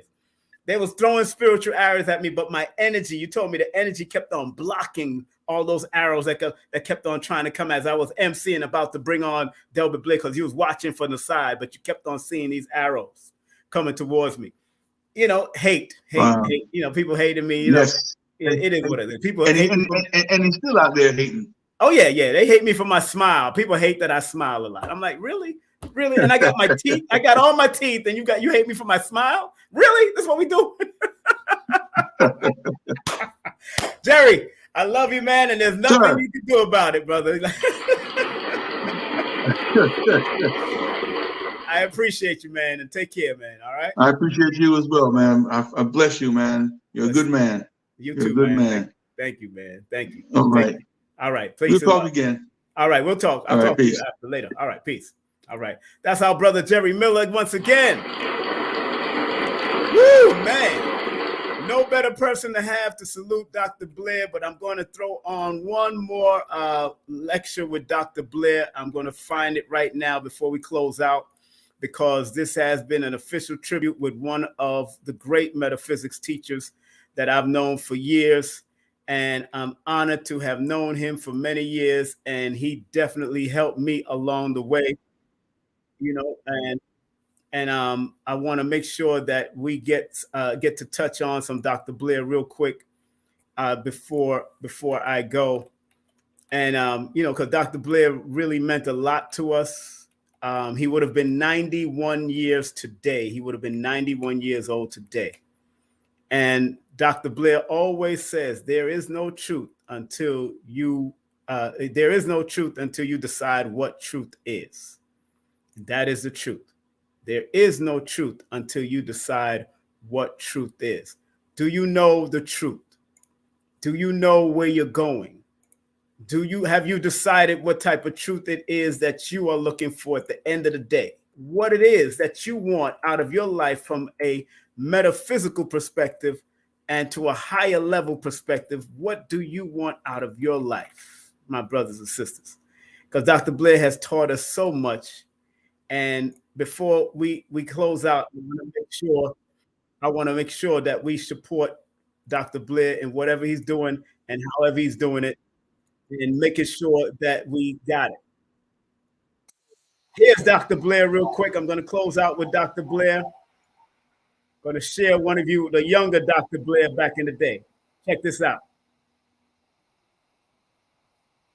Make sure that I don't leave out something. I'm sure that there will be some interaction between us at the end of tonight. It will probably keep us here all night if we can stay here. Since we can't, I'd say pick your best shot and give it. And hopefully this would not be the end of this. Usually in a course that's extensive and having covered so much as this course has, there's a review course where we meet one more time to go over the entire thing. This way, being able to present more intelligently our questions, our answers, our interchanging and interfacing. But that's going to be kind of difficult to go because of the mileage that is from where I stay as a home base and where you stay as a home base. I am hopefully positive, that's what you call really affirming it, that you will not lose sight and contact with each other. It is my hope that you will create a chapter of what is called the Meta Center here, or if you don't choose to do that, that you would at least stay together in some kind of way significantly by keeping in touch. The kind of information, as I stated last week, that you've been exposed to, I didn't say learned, I said you've been exposed to. I didn't say accepted, I said be exposed to. Is such that will generally put you in bad stead with your normal friends, relatives, acquaintances, relations, and so on and so forth. Or if you begin to open your mouth and told the truth, they tell you to shut your mouth quickly because they wouldn't want to hear that. So you've got to have somebody to talk to and to continue research. And I state that I'm pretty sure that the information you've been exposed to here, when you see the newspapers and the periodicals, when you see the so-called scandal sheets, and almost the daily newspapers are becoming scandal sheets, you will begin to be able to tie in factually information that you've researched and found the truth with, where others will only be skeptically or frighteningly looking at it and saying, what in the world is going on? You may say the same thing, but you'll know what is going on. And hopefully you'll make arrangements and provisions to begin to try to adapt to either this new world order or to stay afloat with the old world order. Based on last week and with the kind of things I'm affronted and confronted and associated with in Chicago and what we covered here, it gets kind of humorous to me because there are people who have finished the course many years ago that are now coming back around to our organization. When we met Tuesday, we had 15 people that came and dropped out of the clear blue sky, literally or figuratively, I'll let you decide. But nevertheless, these were people who had taken classes with me way back in 71 and 70, and something is motivating them now to come back around. We have our spiritual circles that we have, and we try to help each other in our endeavors because of the wisdom we feel we have. And since we know we don't have it all, we're always out there with scouts trying to find what is the latest in a particular vein. We've covered here some 48 subjects, believe it or not, and that's not counting your Black History course, which many of you were in. And each of those subjects is different from the approach that we took, which means that there are 48 different things in life that many people, outside of those who already belong to so-called secret societies, are looking at one way that you won't. So I sincerely hope we will not waste that. There is a 10-week course that I have that the group offers. It's research because in many cases we would bring in those practitioners within our own group that are good at that particular thing and have them to teach that to you or to demonstrate to you how it's done. I don't know that we can pull that off here. Again, we'd have to have a minimum to make it anywhere worth the while of 20 people. I don't even know if we have 20 people who haven't finished this course. I really don't. As I say, if you are interested in that, kind of let me know by either voice vote or hand vote before I leave tonight that you'd be interested in continuing with this course. What is bad about that is that this particular course, for any new people coming in, would leave them pretty much shaken. It would give them information that they could do more harm than good to themselves with without having had the base that you have. So there's not too many people I can pull from to even get new numbers in. And the course usually goes again by monetary fashion for $155, and we did put it at one time for $250. But I'm saying again, when offered as a concatenation of what you already gone through, would be $155 for the 10 weeks. It would include a look at hypnotism and self-hypnotism, quick ways to hypnotize and to gain mental control. We'll take a look at manipulating the electromagnetic field by crystals or by magnets that can be placed in various places that a person would even realize, and they'd be affected by you by that, which may come in better than sometimes a gun would do if you know how to manipulate and use that. It would take a look at the energy articulation, where you begin to look at that light and accumulate things, how you can begin to see how you could affect objects at distances by using that, and how some animals will respond to it once you get their frequency, and it teaches you how to get frequencies. It shows you again the various arts of massage and touch, central nerves of the body, where by touching it you can paralyze a person, or by putting light rays on it you can confuse a person. Also, again, how you can use that to begin to heal. Anything that has good has a bad quality for it. Series there of teaching you crystals and the usage of crystals, the proper, hopefully, usage of crystals, and combining crystals with magnets to begin to cure water when you can't get to things that can purify water, to begin to help to heal when you won't be able to get hold of medicines and things like this, especially if you can put the person first into at least a alpha stage of hypnosis so that these things will take. Also pre-programming, so that whatever you come up against in mental or mind control, you already are pre-programmed, and it'll take a pretty good sophisticated, which believe. You know, before I close out, I have to say this. Dr. Blair was a very, very, very special human being. Today, he would have been 91 years of age. And he used to guide us in meditation for the Golden Sun meditation. He used to do that with us. And my spirit is definitely calling to do a meditation circle.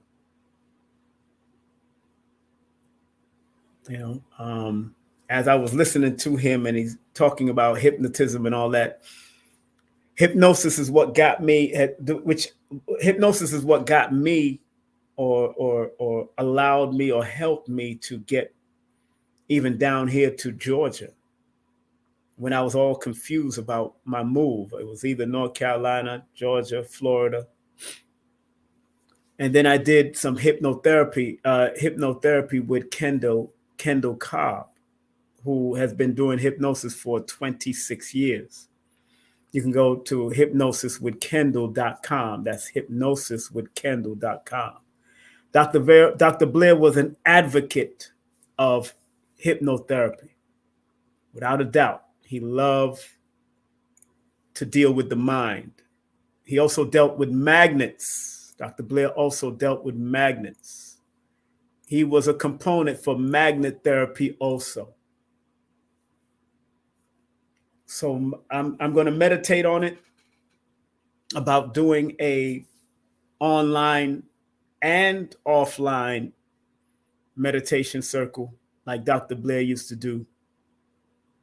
But I do send people to the website because Brother Tony and his staff has kept it going. So make sure y'all go to the website, themetacenter2.com, and that's in Chicago. And they're doing online work too. I want 2 men and 2 women, myself, another brother, and another woman to probably facilitate the meditation circle. So I'm going to be looking for those who have their different types of meditation. I will come from a numerovational perspective, how to use your numbers to meditate on the interpretation of the numbers. So if you're born under the master number 11 or 22, or you're born on the 1 all the way to 31, each one of them have one word that you can meditate on and actually bring that energy towards you. It could take one day, it could take 1 week, it could take 1 month, but it's all about the law of attraction energy that you want to draw towards you in this meditation.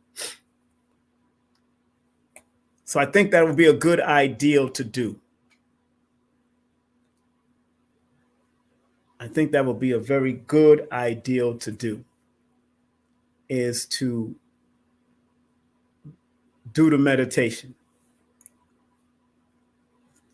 and allow people to resonate with their own multiplicity of numerological guidance that you have, because it's not just the month that you're born. It's not just the day that you're born. It's not just the year that you're born.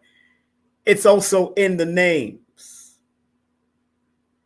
Because if we, as the numerovators or the numerologists, teaches that in the name you find the expression, the inner urge, the outer urge, and you find the gifts, talents, and skills in the names. And in your birthday, you find the lessons that we go through in life. That's why there is a life path. And in the name, they call it destiny number. Then there must be a way that we can tap in, like Dr. Blair taught us, through meditation. And if you resonate with that meditation and you resonate with your individual frequency, that can unite you with the macrocosmic frequency. Because the microcosmic frequency of guidance is what numbers you are connected to, that is here to help you to navigate to be the better you. So when we used to conduct the meditation circle with Dr. Blair at Nicholas, Brooklyn, at the National Black Theater, at the Marcus Garvey Center, at the Airbnb that I rented out for him in the last 10 years before he transitioned, that I worked with him. This is all coming through me to say what I'm saying to you right now, is that I'm going to meditate on doing this meditation circle. And when I come back to New York, the weekend of April the 14th and the 15th, I'm going to do the meditation circle from a numerovational perspective of every number from 1 to 31, because everybody on this planet is born from either the 1st all the way to the 31st of the month. And I'm going to run it. And I'll have, if Sister Kafunya is there, I'll have her do the sound bowls while I'm running it. Spiritual music and drumming. If Raphael is there, they can play the drums while I'm running it. We're going to record it live right there at Nicholas, because Dr. Blair brought it to Nicholas right downtown Brooklyn back in the day. And I think that's going to be a profound day on that weekend of April. It's going to be a profound day. So California, make sure you lock me in for that Saturday, April the 14th, I believe. Let me look on my calendar. Yes, I still have a calendar. April the 14th, or I think it's April the 13th. No, April the 13th. That's Saturday, April the 13th. Very good number for me. That's one of my power numbers. That's Saturday, April the 13th. So tell her to lock me in for Saturday, April the 13th. Or I can probably do April the 20th. I'd rather the 13th, though, but because my mother's birthday is on the 21st, and I want to make sure I spend time with her. Yes, Uniquely Wired. What's up, girl? Yes. I'll be there. I'll be there. Just call my name. Just call my number. Just call my astro number. I'll be there. Family, on that note, on that note, I'm going to get on out of here. Oh yeah. Nicholas, is your anniversary on the 20th? Oh yeah. So we better do it on the 13th then instead of doing it on the 20th. My mother's birthday is the 21st. So I'll be in town from that weekend from the 13th all the way until the 21st, 22nd of the month. Then I'm out of there. But I definitely will be in town for my mother's birthday. So yes. So if you feel that would be a very good live and international thing, just put the number 1 in the chat if you feel that you can make it to Brooklyn, New York, where we're going to stimulate Dr. Blair's energy.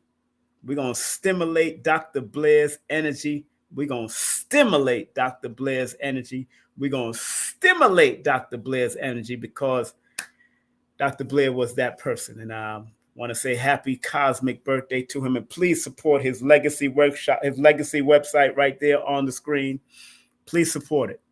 Support his legacy workshop, his website on the screen. Support Brother Tony and whatever he's doing. Go to the metacenter2.com or the metacenterchicago.com. That's metacenter2.com or metacenterchicago.com.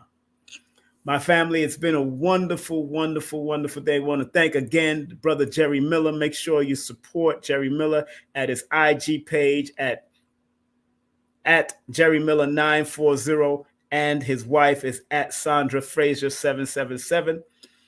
Make sure you contact them for whatever orgone piece that you want, orgonite piece. Also, that's his Cash App, that's his PayPal, that's his Facebook right there. We need to bring Jerry in. We need to just bring Jerry into town and let's see what happens there. And once again, thank you very, very, very much for being a part of this journey that I've decided to do. And whatever journey that you're on, make sure you do it to the highest and wisest and vibratory level that you can do it at. Remember, I am a part of the conscientious community, not the conscious community. I'm changing that word now, conscientious, because now we can look up the word. It's not just being conscious of and aware of your surroundings and all that. Like I said, a rat, a roach, a bee, a spider is conscious of their and being aware of their society and their surroundings, especially in their own programming. But I want to be conscientious, because conscientious means wishing to do what is right in our community, the conscientious community. Who wants to join the conscientious community? Because the conscientious community is not just a bunch of talk. It's a bunch of doers.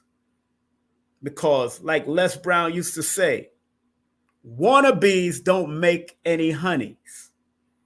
Wannabes don't make honey. It's the doer bees that make honey. Wannabes don't make honey. And I am conscientious, wishing to do right in your mind first, and then your behind will follow. That's why I do numerovation, because I want you to mentally understand and spiritually understand that your mathematics connected to you is a guiding apparatus, but the first guide is you, your spirit guide, your intuition, your gut feelings. That is the first guide. Numbers and astrology and all these things are navigational tools to help you to confirm what you need to do when you already knew it was in you. That's all. That's all. And I do it with a smile. Believe me, I do it with a smile. I like to do it with a smile. Last but not least, let me close out with this saying by Frantz Fanon. Let me close out with this saying by Frantz Fanon. Because my track record is good. I don't care who came out of it. I don't care if I've dealt with Dr. York. I don't care what y'all think about him. I don't care what you think about Polite. And I've used to promote him. Out of those two people, I've done hundreds of other people. So I can't be judged by those two people that may be locked up for whatever people saying they locked up, or whatever the DNA is saying, whatever it's saying. I have a track record of bringing some of the most conscious metaphysics and help people, and that outweighs the two quote unquote so-called bad apples. That outweighs all of that. So I have my name is solidified on those streets. My name is solidified. And like Franz Fanon says, each generation has to identify its mission and decide whether they will accept it or betray it. I've proven myself over the years. I don't want nobody to follow me. I ain't got no time for people following me. I leave that to people that want to be leaders. I want you to be your own leader, and I want you to understand that that leadership quality that each and every one of you have needs to tap into the universal order of things to make you be better. So whoever you connect with, understand that you're a leader, what you do, I'm a leader, what I do, and that person's a leader, what they do, and then we could come together to lead the way on unifying on a micro level so we can make the macro level much more happier, because we want that universal creative force, that divine mother and father, to be happy within us. That's what I'm about. I don't know what you're about, but that's what I'm about. Keep on, keep on, yeah. Skies is the limit, and you know the truth. Keep on, just keep on pressing on. Sky is the limit, and you know the truth. Have what you want, feel what you want. Sky is the limit, and you know the truth. Keep on, let's keep on pressing. Sky's the limits. The universe is the limits, to tell you the truth. The universe is the limits. And actually, there ain't no limits. There is no limits to what you can accomplish in your own way, family. There's no limits. Be a part of the conscientious community. Not the conscious community. The conscious community arguing with each other and debating, and I ain't got no time for that. Conscientious community means that you could be a part of whatever religious way and whatever spiritual way, but if you're doing right and wishing to do right, what is right for your community, then you are a part of that conscientious community. All right? On that note, family, I'd like to close out with Dr. Delbert Blair's prayers, if you don't mind. I'd like to close out with Dr. Delbert Blair's prayers, if you don't mind. Remember, go to his website, themetacenter2.com. That's the Metacenter 2. Let's say the prayer together if we can. Let's say the prayer together. Take a deep breath. Like Dr. Blair would tell us, take a deep breath. Inhale through your nose. Exhale through your mouth. Inhale through your nose. Exhale through your mouth. One more time. Inhale through your nose. Exhale through your mouth.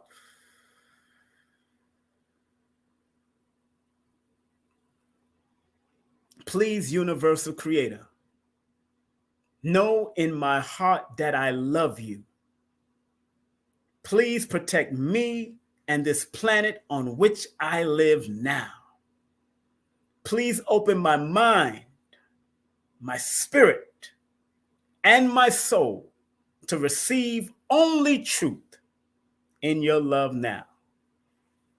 My dear family, thank you very much once again for tuning in and locking in. All of us that came in and out, share this with other people, share this live with other people. Instagram, Facebook, wherever you are, whatever you may be watching this, thank y'all very much. And once again, we want to thank Brother Jerry Miller for coming on and showing his love. And I want to thank each and every one of you for being the very best of you and who you are, no matter where you are in life.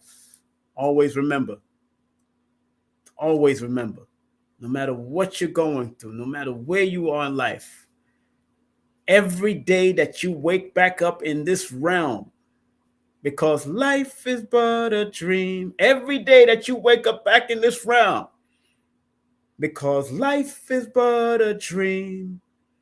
Every day that you wake up back in this realm, you can always rewrite your testimonials. So please, like Dr. B. Sirius says, I forgive myself my family, and others for imperfection. And I am thankful for my life. Be thankful. Be thankful for your life. Be thankful. Be grateful for where you are, but never be satisfied.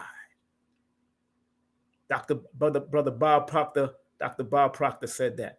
Be grateful for where you are, but never be satisfied. Have a great day, afternoon, or evening, whatever time you may tune in this to us. All right? Peace and love. Take care.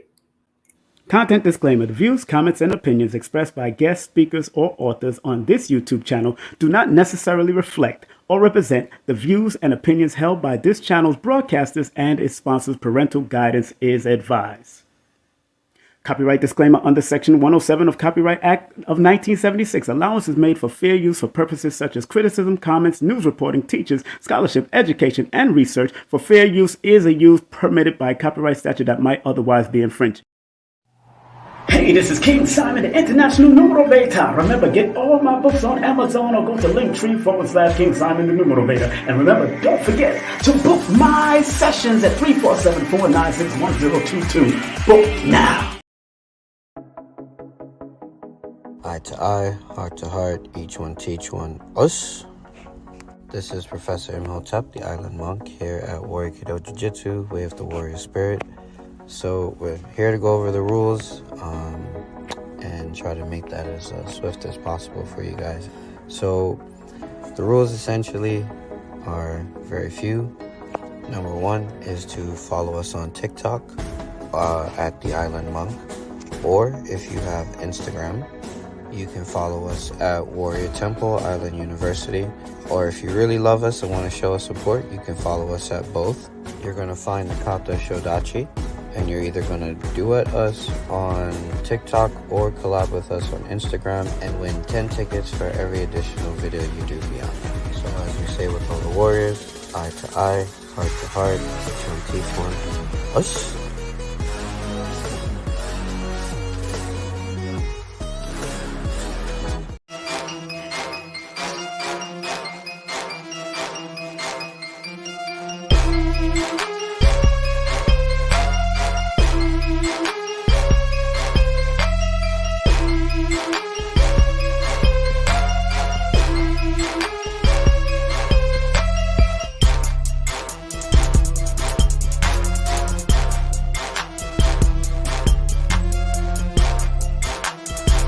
Hey, this is King Simon. Remember, make sure you go to my website, kingsimonproductions.wordpress.com. That's kingsimonproductions.wordpress.com, or Linktree at King Simon the Numerovator. Get all 4 of my books, and of course, that's the Numerovation for Mental Stability.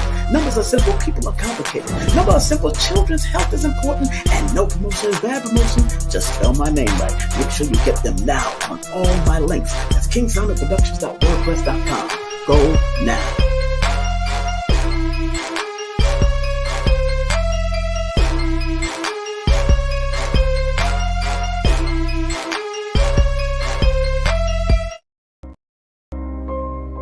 Some people think that this esoteric knowledge is for the rich and powerful, when in actuality, the so-called 85% has a spark in them that if it is sparked through numerology, astrology, motivation, whatever, it will raise them up from an 85%, maybe to a 10%, and eventually they become the 5%. Poor or prosperous righteous teachers. We gotta understand that this knowledge is not just for one class of people. We gotta get out of the class